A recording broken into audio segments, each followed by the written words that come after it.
BJP कह रही है कि नॉर्थ बंगाल को नॉर्थ ईस्ट के राज्यों के साथ जोड़ देना चाहिए। देखिए, बीजेपी के बर्तनों को मैं बहुत अच्छी तरह पहचानता हूं। वो जो कहती है वो कभी करती नहीं है, ना कर सकती है। अभी इलेक्शन के पहले और इलेक्शन के दौरान आपने देखा बीजेपी ने क्या क्या नहीं कहा है और क्या क्या वायदे नहीं किए। पूरा करने की ना क्षमता उनके अंदर, ना इरादा है, ना करेंगे। अभी बजट में भी जो बातें की हैं आपने देखा है, जिस तरह से डिवीजन करने की कोशिश की है, विभाजन करने की कोशिश की है। आपने अपने सहयोगियों का भला किया, अच्छा किया है, चाहे आंध्रा का हो कि बिहार का मामला हो। हम उस पर कोई टीका टिप्पणी नहीं कर रहे हैं। वो ठीक है, उनको दिया, वो तो अपेक्षित भी था, लेकिन बिहार को बहुत कुछ ज्यादा नहीं दिया है। 2 अगर एक्सप्रेसवे दे दिया और चंद मेडिकल कॉलेज, हवाई अड्डे, हवाई जहाज का प्लेटफॉर्म देने की बात की, एरोड्रोम देने की बात की, उससे कुछ नहीं हुआ।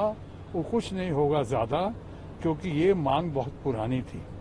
ये तो वहां की सरकार, जब तेजस्वी यादव भी थे, चाहे नीतीश बाबू भी थे, तब से उनकी ये मांग बराबर चलती आ रही थी। उसी तरह से आज जिस तरह से कल बजट भाषण में यानी रोल मॉडल बनकर जिस तरह से हमारे अपने बंगाल के अभिषेक बैनर्जी सामने आए उभर कर, जिस तरह से अभिषेक बैनर्जी ने अपनी तकरीर रखी, वो रोल मॉडल बनकर मैं समझता हूँ पार्लियामेंट के अंदर वो एक पार्लियामेंट के लिए एक सबक था कि लोगों को सीखना चाहिए।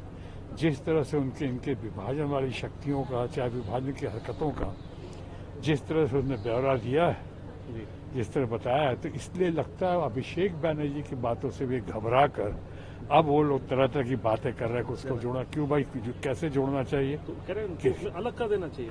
वही कहते हैं कि हाँ अलग कर देना चाहिए।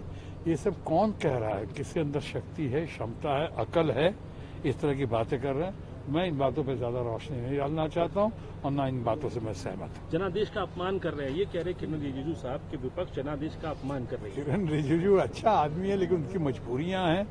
कुछ तो मजबूरियां रही होंगी, यूं ही कोई बेवफा नहीं होता। किरण रिजिजू अच्छा आदमी है, लेकिन ये सब कहा जा रहा है उनको सिखाने पे। वो लोग जो ऊपर से कह रहे हैं और वो बातें कर रहे हैं, वो उनकी बातों में, या मैं ऐसा कहूंगा कि बीजेपी या ये सरकार जो एनडीए की सरकार है, अब इनकी बातों में कोई दम नहीं है। फ्रस्ट्रेशन है इनके अंदर, डेस्परेशन है, घबराहट है, बौखलाहट है। और जैसा कि कल अभिषेक बैनर्जी ने कहा कि बोरोड टाइम पे चल रही है एनडीए और बोरोड टाइम पे चल रहे हैं हमारे माननीय प्रधानमंत्री। धन्यवाद।